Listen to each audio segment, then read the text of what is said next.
महाभारत युद्ध की समाप्ति के बाद अर्जुन को वहम हो गया कि वो श्री कृष्ण के सर्वश्रेष्ठ भक्त है। अर्जुन सोचते कि कन्हैया ने मेरा रथ चलाया, मेरे साथ रहे, इसलिए मैं भगवान का सर्वश्रेष्ठ भक्त हूँ। अर्जुन को क्या पता था कि वो केवल भगवान के धर्म की स्थापना का जरिया था। फिर भगवान ने उसका गर्व तोड़ने के लिए उसे एक परीक्षा का गवाह बनाने के लिए अपने साथ ले गए।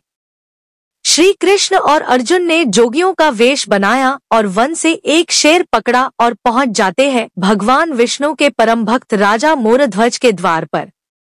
राजा मोरध्वज बहुत ही दानी और आवभगत वाले थे। अपने दर पे आए किसी को भी वो खाली हाथ और बिना भोज के जाने नहीं देते थे। दो साधु एक सिंह के साथ दर पर आए हैं, ये जानकर राजा नंगे पांव दौड़ के द्वार पर गए और भगवान के तेज से नतमस्तक हो आतिथ्य स्वीकार करने के लिए कहा। भगवान कृष्ण ने मोरध्वज से कहा कि हम मेजबानी तभी स्वीकार करेंगे जब राजा उनकी शर्त माने। राजा ने जोश से कहा, आप जो भी कहेंगे मैं तैयार हूँ। भगवान कृष्ण ने कहा, हम तो ब्राह्मण हैं, कुछ भी खिला देना, पर ये सिंह नरभक्षी है। तुम अगर अपने इकलौते बेटे को अपने हाथों से मारकर इसे खिला सको तो ही हम तुम्हारा आतिथ्य स्वीकार करेंगे। भगवान की शर्त सुन मोरध्वज के होश उड़ गए। फिर भी राजा अपना आतिथ्य धर्म नहीं छोड़ना चाहता था। उसने भगवान से कहा, प्रभु मुझे मंजूर है, पर एक बार मैं अपनी पत्नी से पूछ लूं। भगवान से आज्ञा पाकर राजा महल में गया तो राजा का उतरा हुआ मुख देखकर पतिव्रता रानी ने राजा से कारण पूछा। राजा ने जब सारा हाल बताया तो रानी के आंखों से अश्रु बह निकले। फिर भी वो अभिमान से राजा से बोली कि आपकी आन पर मैं अपने सैकड़ों पुत्र कुर्बान कर सकती हूँ। आप साधुओं को आदरपूर्वक अंदर ले आइए। अर्जुन ने भगवान से पूछा, माधव ये क्या माजरा है? आपने ये क्या मांग लिया? कृष्ण बोले, अर्जुन तुम देखते जाओ और चुप रहो। राजा तीनों को अंदर ले आए और भोजन की तैयारी शुरू की। भगवान को 56 भोग परोसा गया, पर अर्जुन के गले से उत्तर नहीं रहा था। राजा ने स्वयं जाकर पुत्र को तैयार किया।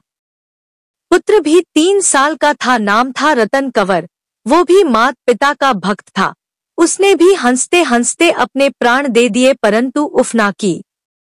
राजा रानी ने अपने हाथों में आरी लेकर पुत्र के 2 टुकड़े किए और सिंह को परोस दिया।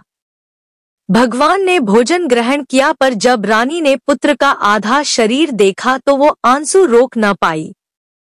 भगवान इस बात पर गुस्सा हो गए कि लड़के का एक फाड़ कैसे बच गया। भगवान रुष्ट होकर जाने लगे तो राजा रानी रुकने की मिन्नतें करने लगे। अर्जुन को एहसास हो गया था कि भगवान मेरे ही गर्व को तोड़ने के लिए ये सब कर रहे हैं। वो स्वयं भगवान के पैरों में गिरकर विनती करने लगा और कहने लगा कि आपने मेरे झूठे मान को तोड़ दिया है। राजा रानी के बेटे को उनके ही हाथों से मरवा दिया और अब रूठ के जा रहे हो, ये उचित नहीं है। प्रभु मुझे माफ करो और भक्त का कल्याण करो। तब केशव ने अर्जुन का घमंड टूटा जान रानी से कहा कि वो अपने पुत्र को आवाज दे। रानी ने सोचा, पुत्र तो मर चुका है, अब इसका क्या मतलब। पर साधुओं की आज्ञा मानकर उसने पुत्र रतन कंवर को आवाज लगाई। कुछ ही क्षणों में चमत्कार हो गया। मृत रतन कंवर, जिसका शरीर शेर ने खा लिया था, वो हंसते हुए आकर अपनी मां से लिपट गया। भगवान ने मोरध्वज और रानी को अपने विराट स्वरूप का दर्शन कराया। पूरे दरबार में वासुदेव कृष्ण की जय जयकार गूंजने लगी। भगवान के दर्शन पाकर अपनी भक्ति सार्थक जान मोरध्वज की आंखें भर आई और वो बुरी तरह बिलखने लगे। भगवान ने वरदान मांगने को कहा तो राजा रानी ने कहा, भगवान एक ही वर दो कि अपने भक्त की ऐसी कठोर परीक्षा न ले जैसी आपने हमारी ली है। तथास्तु कहकर भगवान ने उसको आशीर्वाद दिया और पूरे परिवार को मोक्ष दिया। जय श्री कृष्णा।